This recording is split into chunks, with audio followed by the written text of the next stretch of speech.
қиярдың, қызанақтың көшетін тесуге арнайы осындай трубадан жасап алғанбыз. Яғни темір. Бір 80-90 см биіктігі, ұзындығы. Осы темір аламыз да. Осы пайданы басып тесіп кете береміз. Ешқандай бір осындай тесіп кете береміз.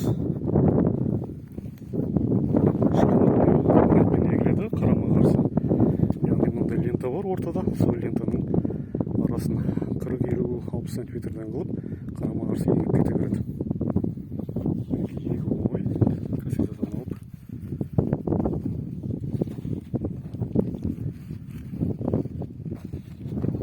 Осылай егіле береді. Сосын арнайы кесе немесе қалақтармен үстіп түбін ұялайтын боламыз артынан. Топырақ тастаймыз, ұялап. Бұны өйткені істемесек, астан шөп шығып кететін болады, күленкінің астынан. Топырақ тастап, үстіп ұялап шығамыз.